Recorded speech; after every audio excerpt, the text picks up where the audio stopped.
Yo, what is happening? What's going on? What's good? That's right. Boxing Source checking in. This is the March 26th, 2023 edition of the Boxing Source radio show. Of course, you got the host right here, Gerald Bell. What's happening? Right? Got a lot to, go through, a lot to talk about, here in this particular podcast. You had lots of action that did take place last night. Lots of action that did take place last night. We had a few things that we're going to be going through as I would say the main event that was in Las Vegas. That was a very, very, very good, good fight. You know, and thing about it is that I had a couple of predictions of sorts or whatnot to kind of say that hey, um, maybe Caleb Plant would have been able to you know get through this particular bout, but he wasn't quite able to, as you had the unanimous decision victory there by David Benavidez, defending his WBC interim super middleweight championship. He stays undefeated.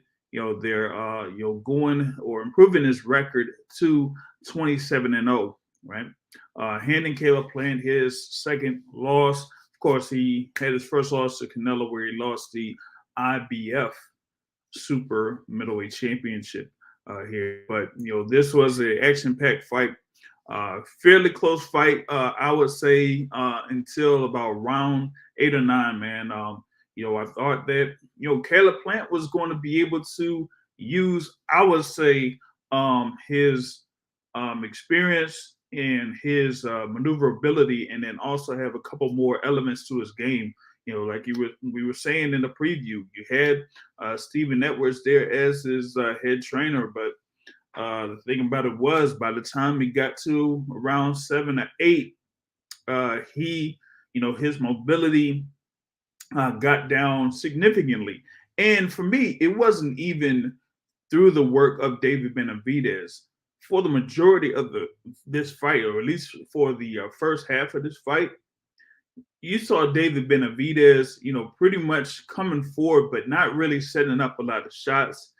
Just waiting to see what Caleb Plant was going to do, allowing Caleb Plant to kind of like get his offense off and then try to tie Benavidez up, move around the ring, get his offense off, tie up David Benavidez, and then also, move when Benavidez was throwing a lot of his power shots.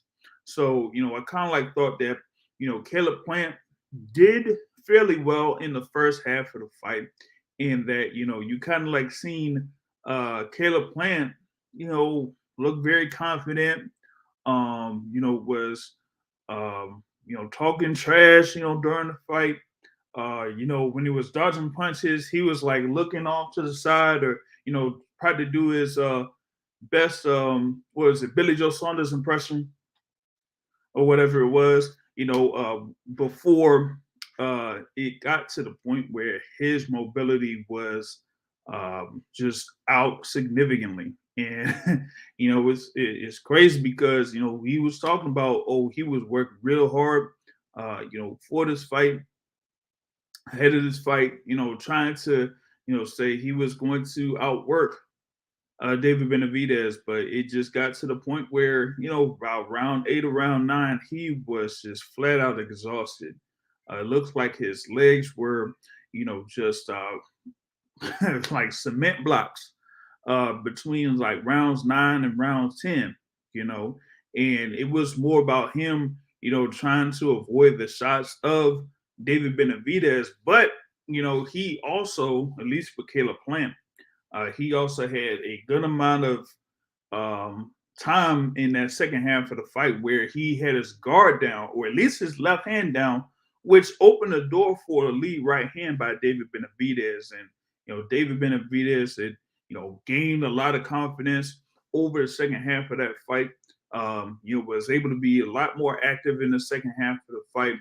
And so it was more about, how Benavidez was able to conserve some part of his energy there for the second half of the fight. Well, Caleb Plant just couldn't finish the rest of the fight. It was just crazy. You know what I'm saying? Just crazy. Big ups to those in the live chat here. While we're talking on the live podcast on YouTube, shout out to Juice in the building. Salute to you. We just want to get through all of this stuff here for like I said, it was a lot of action there. Not just over in Las Vegas. Yes, you had Golden Boy card in Mexico. You also had a top ranked card that was in California as well. So we're going to see if we can be touching on that as well. But back to this fight between David Benavidez and Caleb Plant. There was like a lot of animosity leading into this particular bout. A lot of trash talk leading into this particular bout. You did have David Benavidez pretty much saying that he wanted to finish off Caleb Plant by round 6, and going into this fight, like I said, I thought that Caleb Plant was going to be able to show like the amount of experience that he had, that he was going to be able to frustrate and fluster David Benavidez, over the course of the fight. And it almost looked like that, after a few rounds. He was, missing a good number of shots. David Benavidez was, and you kind of like thought with the amount of big shots that he was missing, that a lot of energy would have been, used up in this particular instance, right? But the thing about it is that after about round 4 or 5, you kind of seen with David Benavidez that he didn't lose focus. He didn't, lose, his patience there, and that you kind of seen him, be more composed in this particular bout. And that was like one thing that we talked about ahead of this fight, was that, would the atmosphere be too much for David Benavidez in this occasion, headlining a fight, MGM Grand Garden Arena, pay-per-view occasion? But he, stood up to all of that. He rose to the occasion, particularly in the last 4 rounds, that he, just stepped up and he was able to outwork, Caleb Plant there in order for him to get the unanimous decision win. You had one scorecard, what was it, 7 rounds to 5 in favor of Benavidez.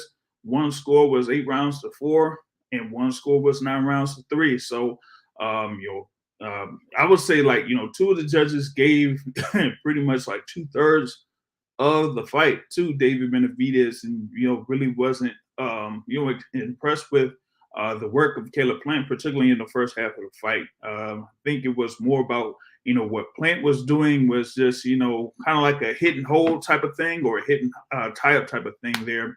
But also he was trying to tie up, and then you had you had referee in there, just getting in there, breaking them up, and then after the break, right, you would have Caleb Plant, throw 3-punch combinations. So he, tried to utilize the 22 by 22 foot ring.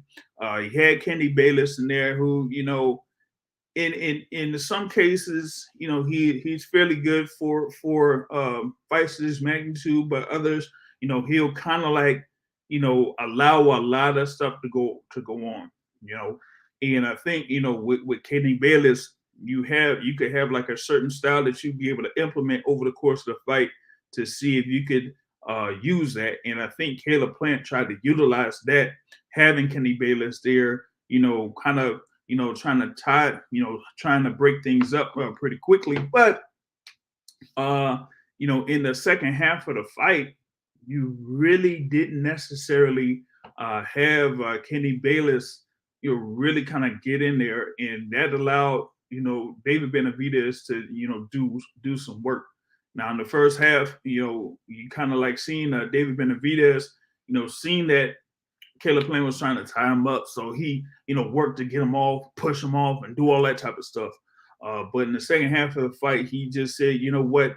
I'm gonna just wait, see if he comes in," and he just unloaded there in that second half of the fight. We still had the power or the activity there in order to wear down Caleb Plant. And that's basically what we saw in the second half of the fight. I mean, you probably, I think with that judge that scored it, what was it, like 117, 111 in favor of David Benavidez. Now, I wouldn't be surprised if, the last 5 rounds or so were probably in favor of David Benavidez because of his, activity, or more so because of lack of activity there from Caleb Plant. And you've seen that visibly, that Caleb Plant was tired there in the last few rounds and that he really couldn't move that much. So I'm like, well, Caleb Plant, did what he could, but unless if you're able to seriously hurt David Benavidez, you're not gonna stop him from moving forward.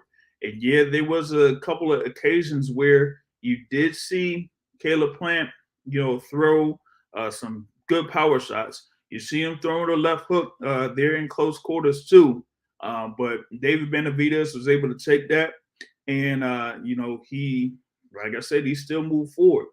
And I just felt like on Benavidez' side that, hey, I thought he was going to try to wear down Caleb Plant, work the body a little bit, and then that would open up, punches upstairs. But I didn't really see that in the first half of the fight. I didn't see that many jabs in the first half of the fight. So that's kind of like how I felt like Caleb Plant was doing a little bit better in the first half of the fight. His offense was, more versatile, and that, he was able to execute his plan or his strategy more than, David Benavidez was able to, do with his. But, it still didn't work out for Caleb Plant in the long run, as around like 7 or 8, he got caught with a couple of big shots, while they were up in close quarters, and that kind of like opened things up for David Benavidez to execute his offense. And it wasn't more of like the multi-punch combinations that people were expecting. It was more of like 1-2 type of thing, 1-2 combinations, throwing big shots, being able to try to get Caleb Plant to the ropes and work him, while he was on the ropes. Earlier in that fight, you had Caleb Plant while he was on the ropes. He was, doing a 1-2 and then trying to get away from the ropes, and he was able to, like I said, execute his plan. But it's only so long that you could do that. You could, try to see if you could do that for 12 rounds, 36 minutes.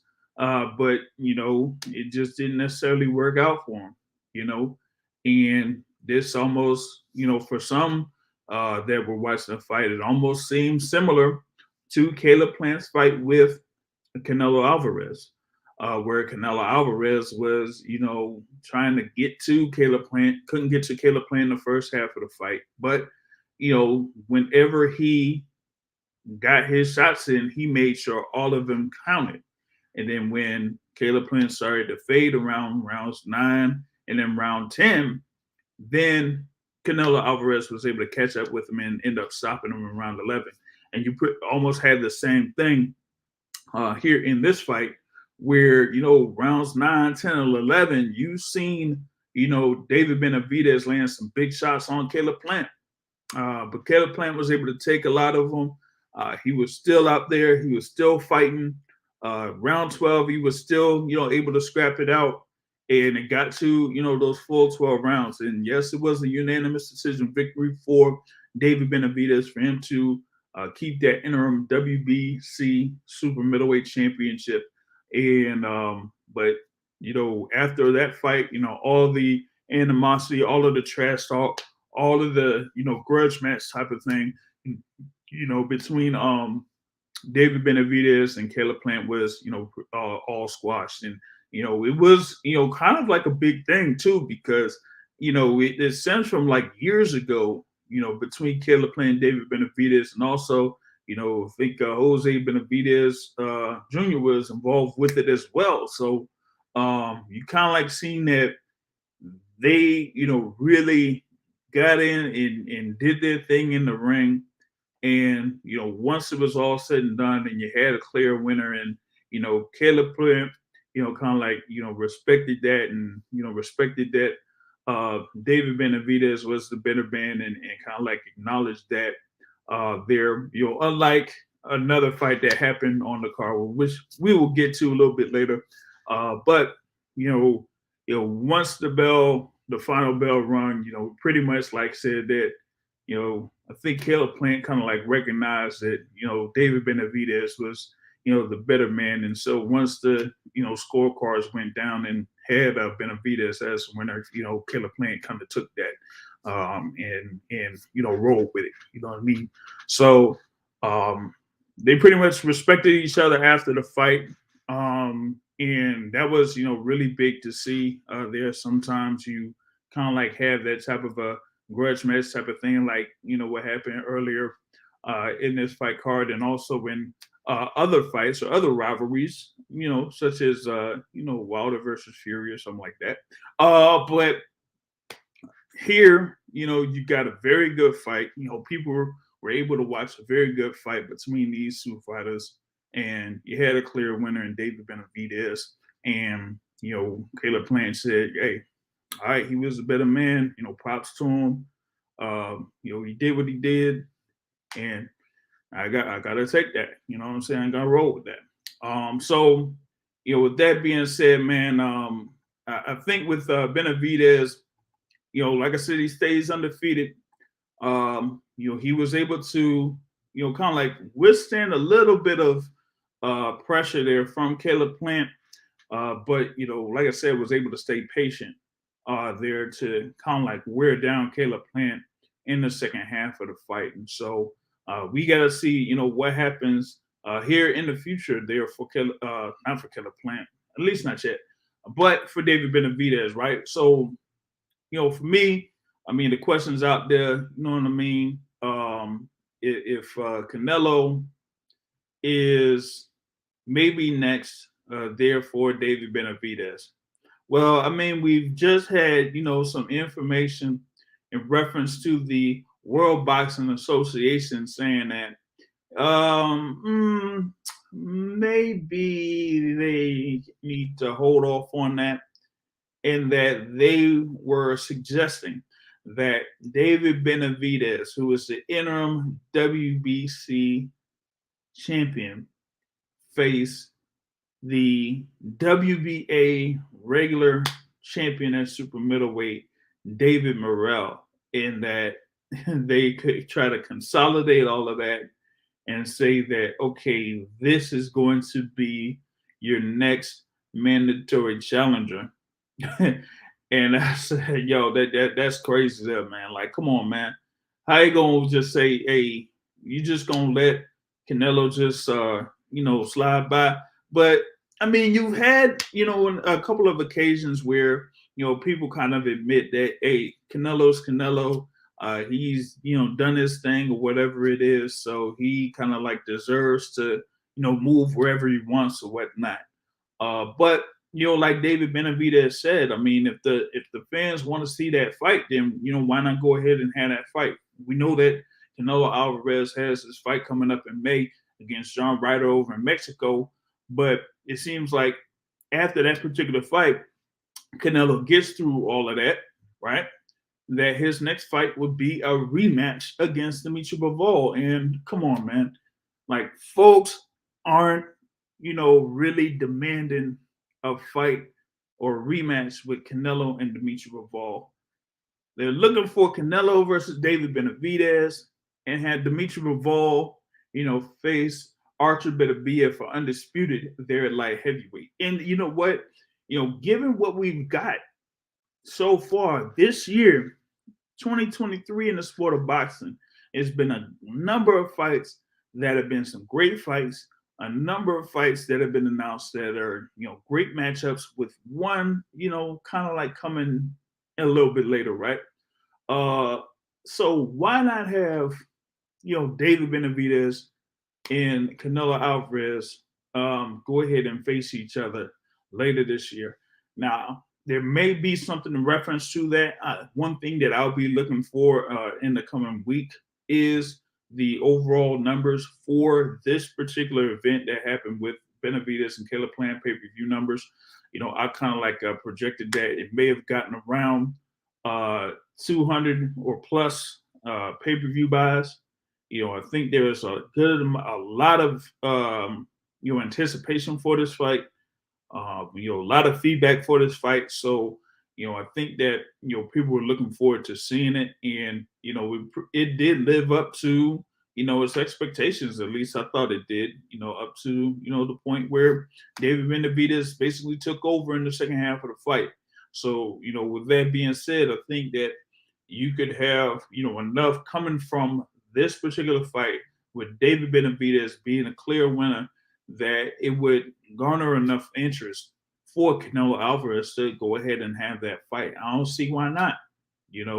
It's crazy because they were willing to have Canelo Alvarez face Gennady Golovkin and have the super middleweight titles on the line with Gennady Golovkin when Gennady Golovkin ain't did nothing at super middleweight.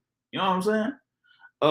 But you got these guys that are established as super middleweight. You got an undefeated fighter in David Benavidez at super middleweight, and he can't even fight for the title that he never really lost in the ring. You know what I mean? So I say go ahead and have that fight. Have Dimitri Bivol go up and face Artur Beterbiev for undisputed at light heavyweight. Why not? You know what I mean? So I feel like, in this particular instance, like if it's not the what I would say, if it's not the fans that could clamor for the fight, you know what I mean? Why not have people within the boxing industry try to push for this fight? Like you got, like I said, you got a whole lot of fights that are either been happening or about to happen that makes this year one of the best years in the sport of boxing, probably the best year in the sport of boxing, at least right now. I mean, you within these 3 months going into 4 months, right? You're gonna have a lot of big fights that have happened, a good amount of action fights that have happened, over the course of it's been about 3 months now. So why not add, two more with two anticipated fights, one at super middleweight and one at light heavyweight, where you could have Canelo go up against Benavidez and have Dimitri Bivol, go up against Artur Beterbiev. Now I know that Bivol wants to have the more lucrative fight, and yes, the more lucrative fight is against Canelo Alvarez, but you've had the two top guys in like heavyweight out there, and they've been at the top for at least 3 years plus, and they still haven't fought each other. I say that this is the time for that.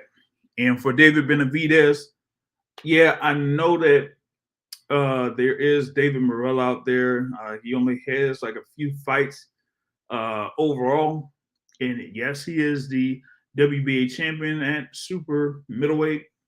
But why not go ahead and have David Benavidez go up against Canelo Alvarez? And sometime last year I did talk with David Benavidez's promoter, there, Samson Lukowitz, and yeah, they were kind of like talking about. He was talking about Benavidez facing David Morrell, but that was last year, and that didn't quite materialize, and that's when you had the whole thing about Caleb Plant potentially facing David Benavidez, and then when Plant defeated Darrell, then that's what opened the door for this particular fight to happen, and that ended in Benavidez winning Saturday night. So I mean, I just feel like you want to make the best fights out there. Super middleweight, you got David Benavidez. He's undefeated.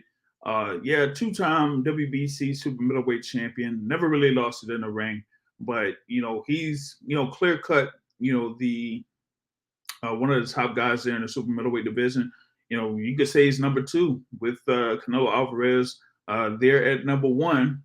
being the undisputed champion. So why not have number one versus number two as super middleweight, and just go ahead and have number one and number two and let heavyweight happen with Dimitri Bivol and Artur Beterbiev there, right? Like, there's no point of having the Bivol versus Canelo again. I don't think boxing fans are really clamoring for another fight between Canelo Alvarez and Dimitri Bivol. So why not have David Benavidez going up against Canelo Alvarez? That would be a much bigger fight. At least I feel like it would be a much bigger fight. For all parties involved. So why not go ahead and have that? But that's one thing that I kind of like see is going to be the situation here in the second half of this year, is seeing if Canelo Alvarez, if he gets to this fight here, with John Ryder, which a lot of people feel like he will, I kind of like say like, hey, don't go ahead and face Dimitri Bivol. Why not go ahead and face David Benavidez? I mean, all the elements are there. You got the interest. I think was set up here in this particular instance for David Benavidez to kind of like sign in a pay-per-view card, and we'll see what the results are as far as like the pay-per-view buy. So why not go ahead and have David Benavidez and Canelo Alvarez get in the ring later this year? Why not in September? And it would be a huge event in September if you're able to have it during that makes it Independence weekend there in that, what was it, the third Saturday of September or something like that. Might as well go ahead and have that be a headline event there in Las Vegas. Instead of having Dimitri Bivol and Canelo Alvarez there once again. So I mean, that remains to be seen there, but we'll get back into that fight between Benavidez and Plant, particularly with what could be out there next for Caleb Plant. Even though he did lose his fight, there's still a number of options there at the super middleweight division for him, and also for David Benavidez. Not just Canelo Alvarez, not just David Morrell. There was another fighter, that was in attendance out there that really was interested in having a fight with David Benavidez. That could be somewhat of another grudge match of sorts. But want to get into more in that pay-per-view card there that was on Showtime. Co-feature bout, Jesus Ramos versus Joey Spencer. Two undefeated guys, man. And, we were talking about this particular fight last week. And I just said, what, the way that this particular matchup is, I just didn't really like it for one particular fighter because of the level of, competition that he was facing up to this point in comparison to his opponent. And it definitely showed there in the co-feature bout, man. Like, Jesus Ramos absolutely dominated Joey Spencer from start to finish. It was just a wash. It was almost like a clean sweep. You know what I mean? Like, Joey Spencer really ain't had no shot. I mean, you had Jesus Ramos, there. He was able to make weight. 150. He was around 153 pounds or whatever it was. But man, he was big. He's big dude, man. He's a big dude. And you kind of like seen that there against Joey Spencer, man. I'm like, yo, it just looked like it was going to be a long night for Joey Spencer, and it was a long night for Joey Spencer. I mean, it started in that first round. Jesus Ramos was able to, catch Joey Spencer with a short hook, put him down to the canvas, and then after all that, man, you just seen pretty much a show from Jesus Ramos, man. It was just something where, two different levels. It was like completely, yeah, I'm sorry, but that was just something there where Joey Spencer was just not ready at all for this, level here, with Jesus Ramos. And I was like saying, I mean, when you have, Ramos, going up against likes of, like Javier Molina, Brian Mendoza, and Vladimir Hernandez, coming up but the level of competition for Joey Spencer wasn't necessarily at that level. You know what I mean? You had Jesus Ramos, who was already ranked, within the WBC, had like a minor belt there in the WBC. So you kind of like knew that with his progression, he was kind of really, coming up really, really quickly there in the 154-pound division. But with Joey Spencer, he was just not quite there. And you've seen that from the first round. And, man, I was even surprised that, we'd even got to, the seventh round. I thought it could have been stopped within 5 rounds. You know, I know that Joey Spencer's dad was there in his corner. Try to see what Joey could do, but a number of them punches for Spencer did not affect Jesus Ramos at all. So it almost looked like Ramos could have just walked him down and walked all over him, but he really didn't quite do that. He kind of like utilized all of his skills, fighting with his back to the ropes, having pretty much like taking the lead, throwing combinations, moving on to the side. And it just showed, like I said, it just showed two completely different levels there in that fight. And it was just a major setback there for Joey Spencer. Um, I mean, they were talking about, Joey Spencer was kind of like, asking for this fight or calling for this fight or whatever it was. But, hey, it I'm sorry, man. Somebody should have told him, slow down, bro. Slow down. Just being straight up. Should have told him, slow down. Real quick, man. Shout out on the live chat here on YouTube, on the live podcast. Shout out to D-Ray Promotions in the building here. So shout out to you on that, man. Like I said, just talking about this fight card, Benavidez Plant, man. And like I said, co-feature Jesus Ramos, man. That was just something, man, where I just said, man, they should have just held off on that. You know what I mean? Jay Reddy in the building was good with you. And I don't know what this would mean here for Joey Spencer, man. Like he could have really been damaged in this particular fight with the amount of punches that he took, amount of clean punches that he took there from Jesus Ramos. And like I said, Jesus Ramos was able to make weight, but when it came back out there for this fight, ooh, my goodness, he just looked like he was about like 160 some pounds. He just looked like that, and I know that, I know that, Jesus has, has been as low as 138 pounds, but that was like around the beginning of his career. Right now, this man looking like he could come in like a solid 160 plus. He could probably still make 154, of course, but after that, it looked like he'd be a solid 160 plus in the ring. While with Joey Spencer, man, I mean, hey, he was able to be there at 153 at the weigh-in, but he looked like he stayed there at 153 or something because he looked a whole like 10 pounds smaller or whatever it was against Jesus Ramos. And it was like really nothing that, Spencer could do to really affect Ramos. There was like one time that he got in a big punch on Ramos, but that really didn't do much nothing. You know what I'm saying? So Jesus Ramos gets that stoppage victory in the 7th round. The corner for Joey Spencer stopped the bout because, man, like I said, Joey Spencer really couldn't do much of nothing.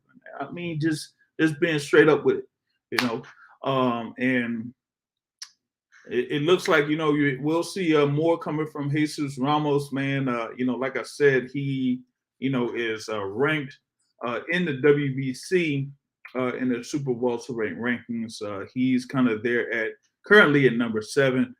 He also is ranked number 9 in the WBO rankings. So you'll probably see him, be mixed in with a number of these competitors there in the super welterweight division. Actually, I might have a potential opponent for him. Someone who is competing there at super welterweight, and did kind of like have a fight. I think his fight was part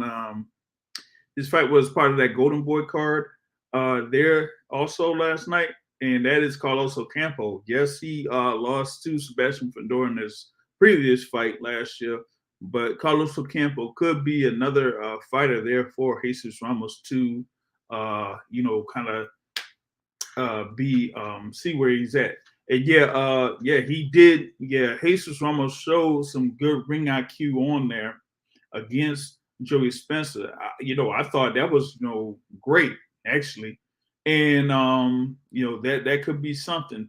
Maybe later on down the line, we could see Ramos versus Fundora. Fundora does have a fight coming up on April 8th in Carson, California. So Fundora get through that. We'll see how that works out, but. Fundora is the interim WBC champion there at super welterweight, and he has been waiting for his shot at the undisputed super welterweight champion. So we got to see what happens with Mel Charlo and Tim Tszyu. That's going to happen later this year, and then after that, and we might see Sebastian Fundora compete for that undisputed super welterweight championship. But Jesus Ramos. I'd say, they could continue to build them there at 154, have fights there against Carlos Ocampo, maybe. You could have other fighters that are out there. You have, Terrell Gausha is still, out there ranked in the 154-pound rankings out there. So that could be another fight that's out there, for him. So there's a good amount of fights that could be out there for Jesus Ramos that could really build him up and have him kind of like gain more interest or gain more popularity before he's able to challenge for one of those world titles there maybe in late 2024, 2025 or something like that. You know what I mean? But shout out to everyone that's listening live here for the Boxing Source. We really appreciate the support. If you're watching on YouTube currently and you like the content, you can hit the like button, or if you haven't subscribed already, you can hit the subscribe button. We really appreciate the support here on the Boxing Source. Now, going into that next fight that was down the line, this one was another fight that was key in this thing, and one that I was, interested in as well, and that was the fight between Chris Colbert and Jose Valenzuela. I thought that there was a lot on the line for both fighters here in the lightweight division. Of course, Chris Colbert coming up from super featherweight was a, like an interim champion of sorts, interim WBA champion at super featherweight. Did, lose, had his first loss, what I'm saying, there against Hector Luis Garcia last year, and hadn't been in the ring since then, right? And you had Jose Rayo Valenzuela, who, kind of like was coming up in the ranks there at lightweight, had, won his first 12 fights up until a fight in September against Edwin De Los Santos, where, he pretty much got overwhelmed and got stopped by Edwin De Los Santos. And so you had these two guys coming off losses, really, trying to figure out where they're going to be at this particular point. And, this fight started off, man, and, kind of like looked like it was going to be bad there for Chris Colbert. First round, he got caught, bam, and he kind of like tumbled, you know what I mean, on the canvas there in the first round. So he was already behind 10-8, and over the course of that first half of the fight, you kind of seen instances where, I kind of like seeing that, Rayo was doing fairly well, throwing a couple of combinations, doing fairly well in that particular instance, while it was more about Chris Colbert throwing just one or two shots, at a time. Now there were some times where he would kind of like stop the momentum there of Jose Valenzuela, but it wasn't kind of like enough to where when he got caught, he would get caught with some big shots and almost look like Chris Colbert was in trouble, on multiple occasions over the course of this fight. But in the second half of the fight, after he got through a number of big shots coming from Valenzuela, I would say like after the sixth round, you kind of seen a little bit less activity coming from Jose Valenzuela and then more from Chris Colbert. And Chris Colbert started gaining confidence. He started talking trash. He was throwing combinations more. But you still had, Valenzuela, trying to come forward, do his thing. But it was more about, I would say the activity of Chris Colbert, going up until the 10th round. And then at the end of the 10th round, he got caught once again and got buzzed. And got buzzed so much that, man, he was on some weak legs going into his corner at the end of the fight. And then the scorecards, went down there, man. Yeah, the whole thing was a unanimous decision. All three judges scored about 95, 94 in favor of Chris Colbert. And the fans were, oh my goodness, man, the fans were pissed off, man. They couldn't believe it. And man, they thought Ryo won that fight.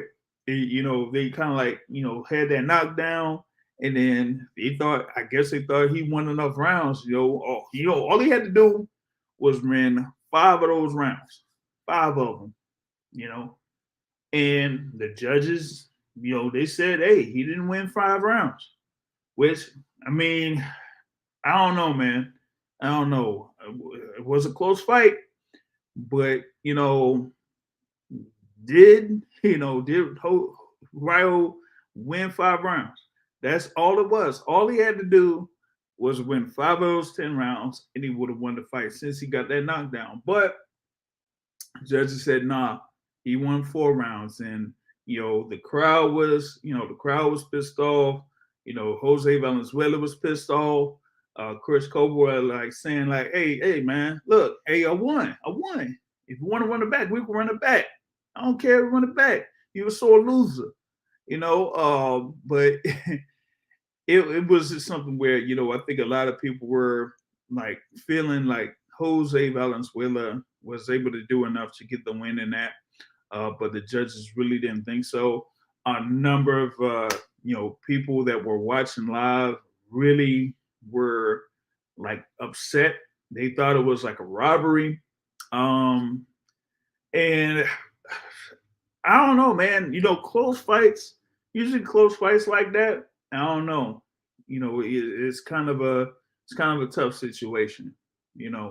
At least for me, from what I was saying, you had the amount of activity from Jose Valenzuela in the first half of the fight be much more active than what it was in the second half of the fight, and I thought, even when those instances where Jose Valenzuela did have Chris Colbert in trouble, it's how you're able to finish off your opponent.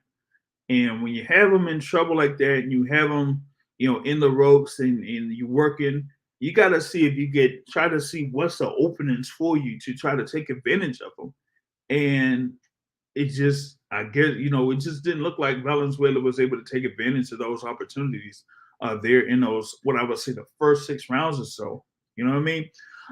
So, with that being said, I think a lot of the energy from Valenzuela was used up in those instances, and that allowed, Chris Colbert to get back into the fight. You know what I'm saying? So that's what I pretty much got on there. Salute to the DC family in the building. That's right. Supreme Beast Boxing Talk in the building. Salute to you, my guy. The family in the building there, man. Those are some real good folks there. Like I said, in the DMV area, you know what I'm saying? They've been doing work out here, out in the Beltway. So, shout out to them, man. Back on to that, like I said, Chris Colbert, a lot of people were booing him. A lot of, looks like a lot of people don't like him. There's a number of people, fans that have been part of the Boxing Source or podcast that don't like Chris Colbert.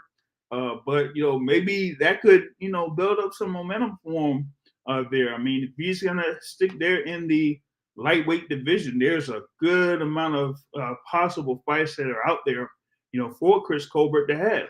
You know what I mean? So I say, why not? Have him match up with somebody. You know what I'm saying? There's like a whole lot of options out there in the lightweight division. I mean, shoot, you could have they can't like you can't like feed him to like no Frank Martin or nothing like that. Okay, yeah, nah. Maybe it could be like someone like a Edwin De Los Santos. That could be a good fight for him or whatnot. Like who else could be out there for him? Maybe a Michelle Rivera. We got to see what's up with Michelle Rivera. After his loss to Frank Martin, so maybe you could have something like that too. But there could be a few other fights potentially out there for Chris Colbert.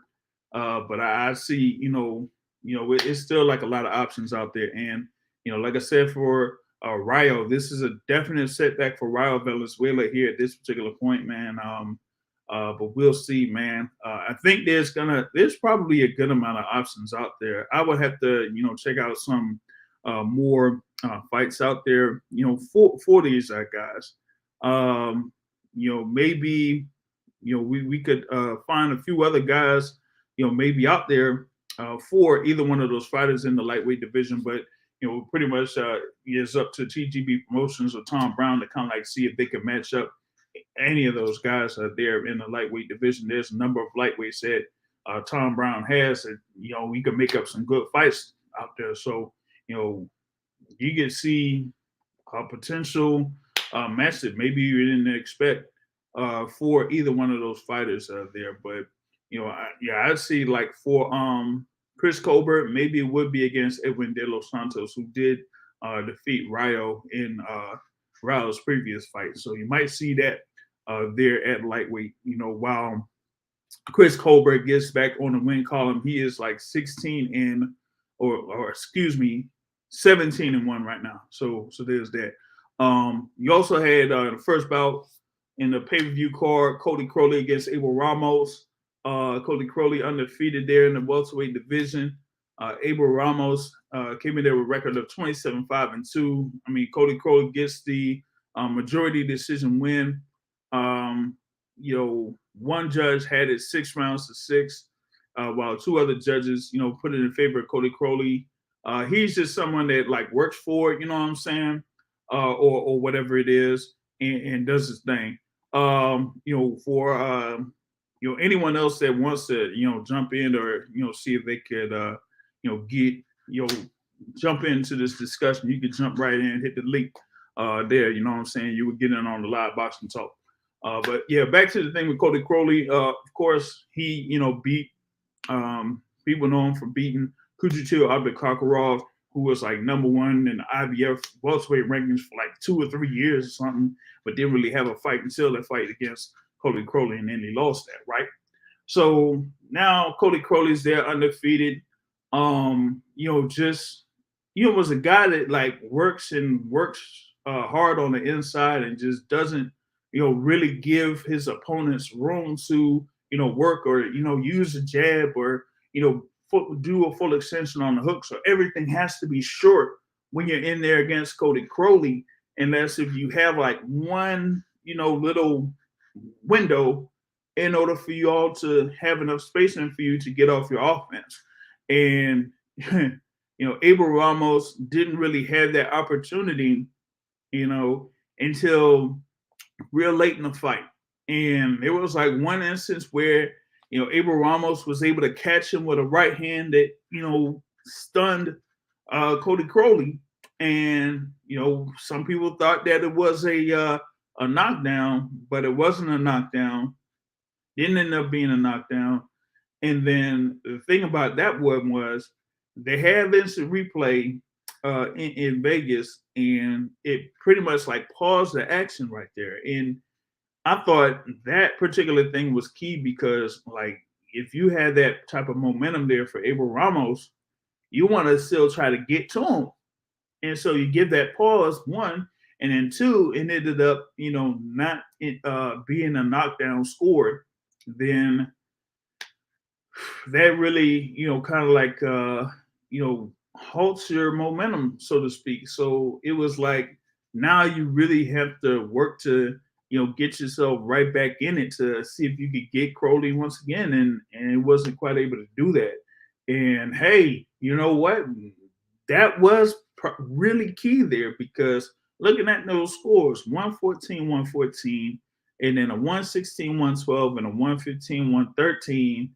Hey, that knockdown could have, probably had this, a draw, or you could have probably had the thing with Ramos, getting a win. Real quick in the building, you got my man, the chef, brother Terrell is here. What's going on, brother Terrell?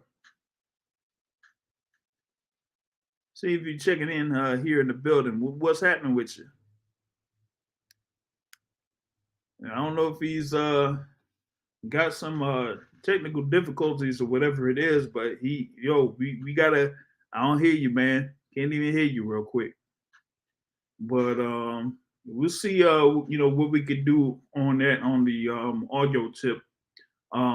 Yeah, it seems like he's having those difficulties in there for now. But yeah, back to this thing here with Cody Crowley, man. Like I said, he's undefeated. He was saying there leading into this fight, he was dealing with a lot. He lost his dad. There was suicide.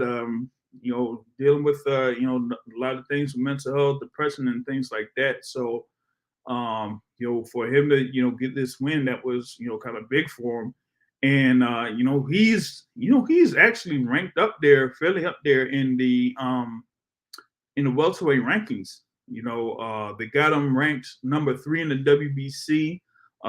They got him ranked number 2 in the WBO, and number 9 in the IBF. So he's still floating out there as one of those contenders in the welterweight division. Of course, we got to see what happens there at the top of the welterweight division. Of course, we waiting for it to happen. Of course, a number of people know what I'm talking about, but outside of that, you still have a number of fights that could be put out there in the welterweight division. So I'm like, why not have that? So let's see here. We're gonna do check number 2 here with brother Terrell. What's going on? Hey, yeah, you got me right. Yes, sir. All right, cool. Hey, it was great weekend in boxing. Unfortunately, I do have to pull a boxing academic. I didn't get to watch the fight, but I've at this point I already taken in the results and things like that. Saw the post fight press conference from Benavidez, things like that. So I do have a good understanding of it at this point. But I will rely on you as always for the technical portions of the fight and how that progressed and everything. I think you probably already covered it. Yep. But just my post fight reaction. Definitely. I was definitely pulling for Benavidez, just for a variety of reasons, and it's not like Caleb Plant. It's not like I don't like him. I like him as a fighter. He's always been respectful of the sport, always made weight, things like that. Never complained, things like that. So, the typical things that that a fighter can do to turn you against him to be that villain in that sense. But Caleb Plant does not have that. He is a respectable fighter, former champ. So you got to applaud the guy and everything. So. But it's definitely good to see a fight between two people after a year long of words, if not more, finally come together and actually get in the ring. So that's relief on that part, and that's just a freak nod to Spence Crawford about how long they've been going at it, but yet the fight never happened. Whether you go back to either Fury, Joshua, always talking about it, but never actually getting in the ring. So we're very appreciative of when a big fight can actually happen. So I definitely applaud these two for getting that done for the sport of boxing and things like that. So, but the fight itself, like I said, it's kind of what I predicted. And I was actually talking to a few fans outside before the fight happened, and most of them were picking Plant. They said that Benavidez was going to come in there being wild, emotional, things like that, Mm-hmm. and Plant was going to counter him. And I really applaud Benavidez. I just know you guys got it wrong. To talk about that's part of boxing. That's Yeah. part of boxing. Regardless of weight class, regardless of wherever, there's always going to be talking boxing because look at the sport. It's a physical sport where you're actually fighting. So there's no niceness in boxing in that regard. But Benavidez came there disciplined. But at the same time, the only real surprise I thought he's going to stop Plant. But from what I'm just hearing is that Benavidez wasn't really clamping down on the holding that Plant was doing. So, but Yeah. let me get back to you. Let me get your standpoint on it, please. Yeah. Back to it, man. Like I said, shout out to Benavidez and the amount of patience that he was, doing there over the course of the fight. Because in the first half of the fight, you did have Caleb Plant kind of holding a lot. Yes, David Benavidez was talking about that after the fight. You had Kenny Bayless there that allowed a number of that holding to happen without really admonishing Caleb Plant. So David Benavidez had to deal with that in the first half of the fight, and that kind of I kind of like said that was Plant's strategy, so to speak. I mean, he wanted to, of course, move around the ring and throw a couple jabs, throw through combinations, but also try to tie up David Benavidez, limit his offense, limit his ability to throw his shots. And the thing about it was, it kind of like seemed like it was getting into the head of David Benavidez, over those first few rounds. But he was able to, kind of calm all of that stuff down. And then, wait until, round 6, 7, and 8, when Caleb Plant, wasn't really moving as much. He was just, pretty much right in front of David Benavidez. It was only like so much or so long that Caleb Plant could move around the ring, utilize, all 22 by 22 of that ring, and for David Benavidez to get to him. And, for people that watch David Benavidez in his previous fights, he tries to come forward, get to his fighters, tries to swarm him and overwhelm him.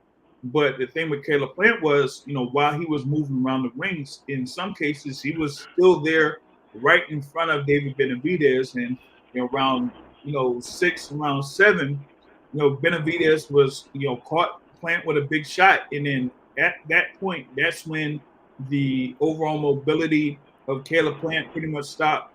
And you kind of seen David Benavidez be more successful in throwing a number of his shots. I don't think it was more about what Benavidez did in the first half of the fight. It was more about the energy level of Caleb Plant in the second half of the fight.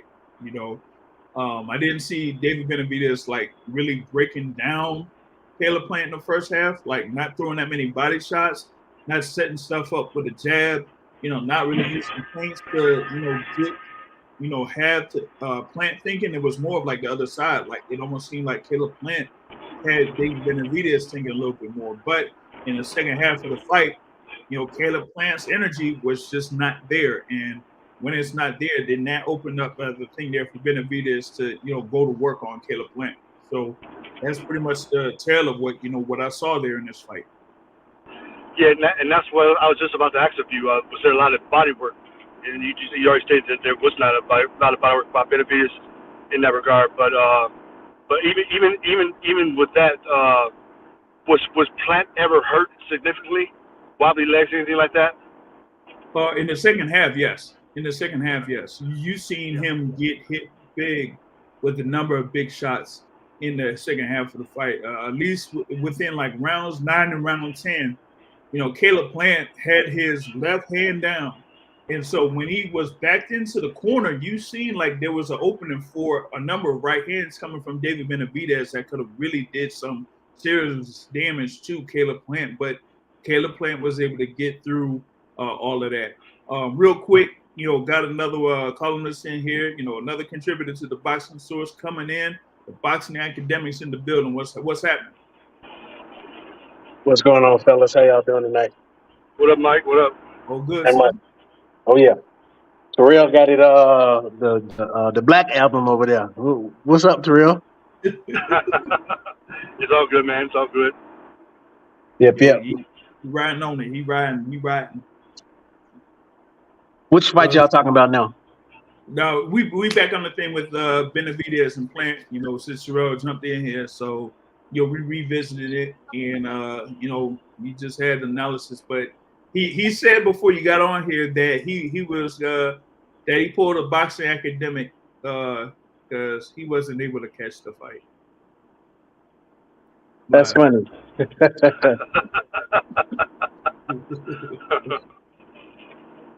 So Hey, real quick, one more thing before we let Mike jump into it.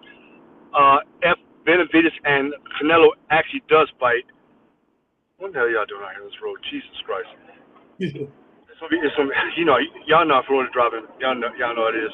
yeah, But real quick, if Canelo and Benavidez does fight, they will both have this common opponent in Plant that we will be able to compare them to. And we already know that Canelo stopped Plant in 11 rounds or whatever it was, and so we compared to what Benavidez did, right? So I mean, I think Benavidez could have got the stoppage if it wouldn't put excessive holding, things like that. But what is your viewpoint in regards to how Canelo fought Plant versus how Benavidez did with Plant as well. well? Well, the thing is that Canelo is a different type of fighter than David Benavidez is. He, of course, particularly in this point of his career, he's not someone who has the overall mobility of a David Benavidez. One, and he doesn't have the size of a David Benavidez, but he is someone who makes sure that every single one of his punches counts. And so when he had his fight against Caleb Plant, while Caleb Plant, did have some success against Canelo in the first half of the fight, anytime that Canelo was in range with Caleb Plant, he made sure that every one of his punches counted, and they were had a lot of emphasis on it. I do the Canelo, expression when he throws punches. So he throws the body shots, and whatever it is, right? And I think that eventually got to Caleb Plant, the ninth round and the 10th round, to where he, just couldn't move around the ring as much. And so Canelo was able to build up to that point by landing body shots to slow down the mobility of Caleb Plant. With the thing with David Benavidez, he wasn't really setting up shots against Caleb Plant early in the fight, but he just had his overall size, and I think his size and his ability to just stay patient and not be really affected by the shots from Caleb Plant, that eventually said, you know what, I'm not having that much success right now, but if I know that he's not going to be able to do this in the second half of the fight, I got him in the second half of the fight. And I think that he, kind of banked on that a little bit more. Now he was in the first half, using a little bit more head movement, so to speak. But you still had Caleb Plant being a little bit successful with the jabs in those early rounds. But here in this particular bout, it was more about Caleb Plant, just not having the energy after the 7th round, and that allowed David Benavidez to fight on the inside, because he really fights on the inside a lot. He really doesn't say throw a jab and be consistent with the jab and then work off that. He tries to just get to you, and then once he gets to you, then he works, and then he's able to utilize his offense. So once Caleb Plant was right in front of David Benavidez was when you saw David Benavidez really kind of get back into the fight and overall take over from that. So that's kind of what I saw in comparison from the Canelo Plant fight to this fight between Benavidez and Plant. All right, boxing academic, what did you see in this fight last night between Benavidez and Plant? The fight went one of the ways that I expected it to go earlier in the fight. So first of all, I hope Clever clicks on, because I now double down on my statement. Benavidez does not have intelligent feet. Yes, it works for what he does. If you are in front of him, he stalks you, Right. always behind like at least one step. And then when you like stationary, he gets his shot off. He gets his shots off. And he does it very fluidly, might I add. His shots are like the man is probably that weight class's Tyson Fury in the sense that for his size and sort of weight or whatever, he has a great upper body mobility. Like the only thing I'm relating these two is that Tyson Fury has great upper body mobility for him to be a heavyweight. And then I'm saying the same thing with Benavidez, but Benavidez's feet is not as educated as his torso and his hands. And that was very evident in the fight that we saw. Caleb Plant was able to literally move around the ring, albeit it was a 22-foot ring. That's what everybody knew that he was going to do. That's what they negotiated. And so once Caleb Plant starts slowing down, which obviously we know comes round 6 or later, Benavidez, as you said, Jay, just started kind of getting off. But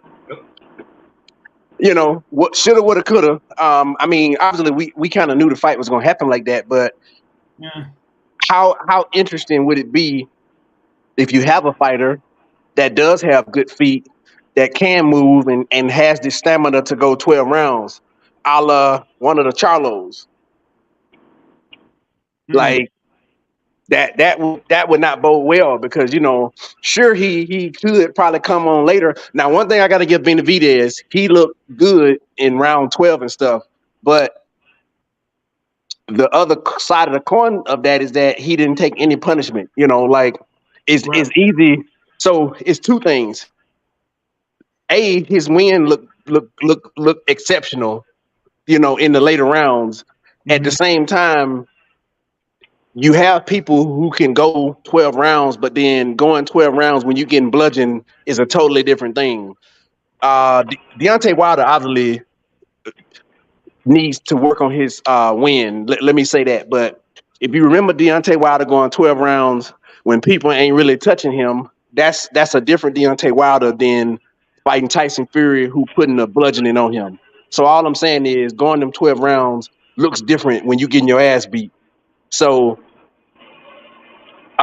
it'd be interesting to see how Benavidez goes when somebody actually like touches him and how he fades or stays preserved in that 12th round. Speaking of the topic where y'all spoke on him and Canelo having this common opponent, I mean, it's hard to say because both of them has like strengths that would work for both of them. Canelo gonna pounce on him like a snake once Benavidez throws, but Benavidez got some fast hands, and Canelo might land a shot here and there, right? But Benavidez gonna get a few shots off. Now, one thing I do think is that Canelo probably will be able to use the ring on Benavidez. I think Canelo, even in his older age, his ability to move is better than Benavidez's ability to move. Because Benavidez needs you to be there. Canelo is smart enough to be able to fight off the back foot and then counter when he need to counter, which is how he would win the fight against Benavidez. Benavidez would just be an offensive sort of like, wreck towards Canelo, and then when them shots come back at him, the counter shots, he just got to dodge them. Yeah. But, yeah. I mean, Caleb Plant, somebody mentioned in our chat that did Breadman add to Caleb Plant? And, my answer is I don't know. But what I will say is I'm not sure if he actually believed that they could win the fight, because me watching the press conference, he said something along the lines of, like, he didn't say confidently, we're going to beat you. We know there's going to be a tough fight ahead of us. We know Caleb has to you know, he has to give his best performance to win this fight. And then at the end of it, he gonna be like, did he get your respect? Well, before the match ended in 12, going into the 12th round, Caleb, just stay on your feet, man. Just stay on your feet, man. You know you got a lot of pride in staying on your feet, man. It's not looking good, but just stay on your feet, man. Hmm. And the round before that, he's saying if you don't show me something, I'm gonna stop this fight. So I don't know if he actually believed that his fighter could win the fight and or implemented a plan that he thought would win this fight. Right. And then at the end of the fight, where did he gain your respect? Of course, he gained his respect because people would not like Benavidez if he didn't behave in a manly character way, which is we had our beef, we fought it out. Let me move on and not act like a childish little brat. I'm done. Word. Now the thing you were saying about Breadman Edwards and the stuff that he was saying at near the end of the fight, talking about staying on your feet or if you don't show me something, I'm gonna stop the fight.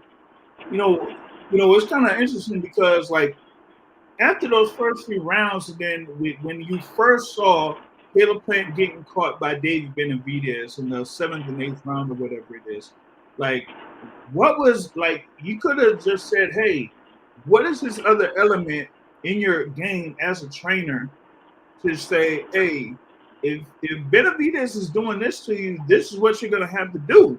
You know what I mean? And like I said, you got to a point where okay, Caleb Plant is not able to move as much as he was able to do from rounds 1 to round 5. So what are you going to do in order to slow down the activity of David Benavidez from rounds 5 to round 12? Of course, you have your hands, you could throw combinations and things like that. But, for me, I thought it was something where, okay, you got to throw something to land on David Benavidez that will have him respect you. And there was one point where Caleb Plant did throw a double left hook down to the body and up to the head, and David Benavidez was able to take that. So what else do you have in your arsenal that you can say, hey, could this halt the mobility of David Benavidez? Like, are you throwing like an uppercut? Are you throwing like a right hook or a 3-punch? A jab, right hook, and then come back with the left hook or something? You know what I mean? So I just really didn't see another element to Breadman's game during this fight that said, hey, this is what you need to do in order to stop the momentum that David Benavidez currently has right now. Plant threw that same combination that he used to knock out Darrell with Andre Darrell, whatever Darrell, and it landed on Benavidez, and then you should have saw Plant's face once he threw it. And it was like, oh shit, I gotta try something else. It was very discouraging. Right. Yeah, and even in that regard, post press conference, Benavidez definitely said, you know what, I thought I didn't really feel any significant power from Plant. And from that point, during the course of a fight, if you don't fear some power coming back at you, you keep doing what you're doing. And like you just said, Mike, once Plant threw that particular combination and saw that it wasn't effective, was Plan B, was Plan C in that regard. But like I said, from Benavidez' standpoint, he said he never really felt threatened as far as power-wise. That's a major point that he made.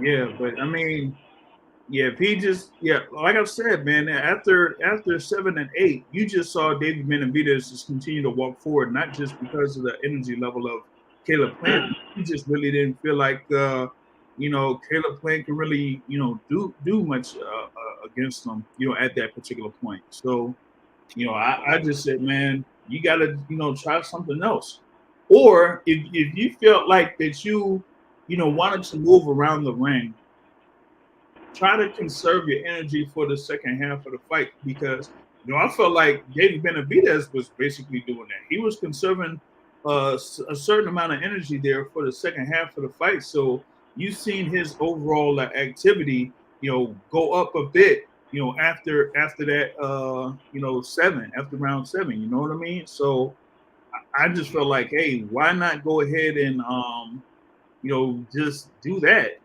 because people know that you kind of like fade out, in the back half of the fights in these big fights. But I guess he didn't quite do that. You know what I mean? That's actually a great point in that he conserved his energy and really tried to press toward the end. Obviously, I mean, all that it all aligned because that again, as you said, coincides when Plant, Mhm. don't move. So I mean, it sort of worked. Well, I guess it was, but even with that being said, the punch that's kind of said something different. You kind of have more activity coming from Caleb Plant in the second half of the fight, with the exception of those last 3 rounds. Benavidez like threw more punches in rounds 10, 11, and 12, but the amount punches landed for Caleb Plant were like few and far between there. And I think it was more about the range, because Benavidez did have the reach advantage, but it was more of like Plant was just trying to do things to try to keep Benavidez away from him, even though he didn't have the reach advantage. You know what I mean? So, Yeah. So let me ask you guys a question, right? So at well, this point now Plant has 2 losses. Once we know by lost to Canelo, and now it's lost to Benavidez, right? mm-hmm, mm-hmm, So, and James, I promise I'm gonna sit my butt down this week and start working on this article for the website. So my question is like, how diminishes a fighter after one loss, right? So let's right. look at Plant. Let's look at Plant before he lost to Canelo. He's a good Mm-hmm, solid fighter and he's a champion. Now he mm-hmm, didn't fight the top. I mean, 168 wasn't full of world beaters at that point, but right, it's still a solid division. We know that. right. But Plant did have one thing. I think it was the IBF belt, and he was a solid fighter. Solid fighter. Mm-hmm, Lost to Canelo in a brave effort. He didn't give up.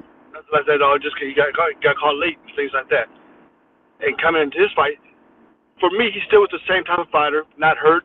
Not things like that. Not a lot of miles on him in that regard. So what I'm asking is, do you guys think, what is he going forward? Is he diminished? Is he hurt? Is he shot? What's your view on that for I Plant? mean, I don't think he's shot. Like, I mean, he's just there at 30 years old. Only got 24 fights, 30 years old. They're super middleweight. So, I mean, you still have a number of fights that are still out there for him. So kind of like, after his fight with Canelo, I've seen like a few months in, I already seen like he would have faced Darrell. It just didn't happen until, October of last year. So here at this particular point, it's almost like it could be at that same level or something like that. But we'll see about it. I mean, you got on the live Matt Gomez here. Shout out to Matt Gomez, says he shouldn't fall far in the rankings, and he suggests Caleb Plant versus Demetrius Andre. Well, I mean, you got Andre. He's had one fight there, 168. That happened. In January, and as of right now, I'm still trying to figure out what's going to happen next for Demetrius Andre. To know that there's a number of things that his family is dealing with at this particular point. So, and maybe some time before we see what could be next for Demetrius Andre. But um, like he's there 168. And I know that Jamal Charlo was suggesting that maybe he would want to face one of those guys, Caleb Plant or David Benavidez in 168. So you still have that as well. But there's still a good amount of options out there, for Caleb Plant. Like I said, Demetrius Andre. You got Vladimir Shishkin, who had a big win over Jose Escalagui some time back. You got, I don't know if they can make this happen, but you could probably see Christian and Billy, who had a win over Carlos Gongora, a few days ago. Kind of like compete with Caleb Plant maybe too. And that was a pretty good. That was a pretty good fight though. That's a pretty good fight that happened there. I wonder if it's still available on YouTube or whatnot. Um, Another suggestion, Daniel Jacobs, man, I don't know about all that. Some people thought that potentially Daniel Jacobs could have been an opponent for Jamal Charlo coming up in a few months, but that looks like that's not in the cards. So I'm not sure like what would be the next route there for Caleb Plant at this particular point. Maybe I'll come up with something over the next few months. I'll look forward to these rankings here at 168. Like you said, I mean, he still has the ability to, still compete there in a super middleweight division. But, once you get to, the point where he's at, it's like, and you kind of like fall short on two of the biggest fights that you've had, in the two where he's like been there at, MGM Grand Garden Arena against Canelo Alvarez, against, Benavidez, and fell short, So now it's like, what's his next what's his next course of action? I think, at the point where he's at 168, you gotta have enough, behind your punch to really, do something against your opponents. And once you get to a level where you can't do that, then you gotta have something else in your repertoire to kind of like get you through these fights. And in his bouts against Canelo Alvarez and against David Benavidez, Caleb Plant wasn't quite able to do that. So now it's like, okay, what else or what other options are out there for him? I'd say, hey, maybe have some more fights, over back around his home state or whatnot. Maybe do that. But I kind of feel like it's going to be tough to see what his next course of action is. He still wants to continue his career.